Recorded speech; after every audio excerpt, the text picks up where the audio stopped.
किसी गांव में एक साधु रहा करता था।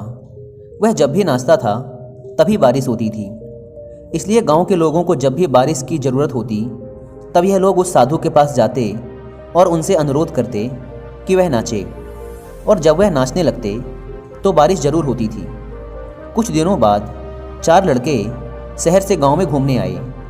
जब उन्हें यह बात पता चली कि किसी साधु के नाचने से बारिश होती है तो उन्हें यकीन नहीं हुआ। शहरी पढ़ाई लिखाई के घमंड में उन्होंने गांव वालों को चुनौती दे दी कि अगर हम भी नाचेंगे तो बारिश होगी, और अगर हमारे नाचने से बारिश नहीं हुई तो साधु के नाचने से भी बारिश नहीं होगी। अगले दिन सुबह सुबह गांव वाले उन चारों लड़कों को लेकर साधु के कुटिया के पास पहुंचे। गांव वालों ने साधु को सारी बात बताई।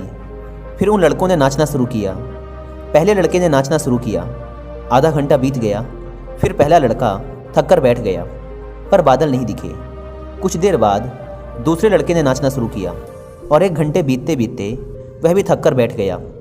बाकी दोनों लड़कों ने भी ऐसा ही किया, पर बारिश नहीं हुई। अब साधु की बारी थी। उसने नाचना शुरू किया। 1 घंटा बीत गया, पर बारिश नहीं हुई। साधु फिर भी नहीं रुका, वह नाचता ही रहा।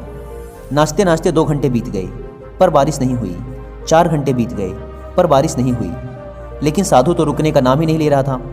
धीरे धीरे शाम ढलने लगी कि तभी बादलों की गड़गड़ाहट सुनाई दी, और थोड़ी देर बाद जोरों की बारिश होने लगी। यह देखकर चारों लड़के दंग रह गए और तुरंत साधु से क्षमा मांगी। फिर चारों लड़कों ने साधु से पूछा, बाबा, भला ऐसा क्यों कि हमारे नाचने से बारिश नहीं हुई और आपके नाचने से बारिश हो गई? साधु ने उत्तर दिया, जब मैं नाचता हूँ तो 2 बातों का ध्यान रखता हूँ। पहली बात तो मैं यह सोचता हूँ कि अगर मैं नाचूंगा तो बारिश को होना ही पड़ेगा, और दूसरी यह कि मैं तब तक नाचूंगा जब तक कि बारिश ना हो जाए। सफलता पाने वाले में भी यही गुण विद्यमान होता है। वे जिस काम को भी करते हैं उसमें उन्हें सफल होने का पूरा भरोसा होता है, और वह तब तक उस काम को करते हैं जब तक कि उसमें सफल ना हो जाएं। इसलिए अगर हमें सफलता हासिल करनी है तो इस साधु की तरह ही अपने लक्ष्य को प्राप्त करना होगा।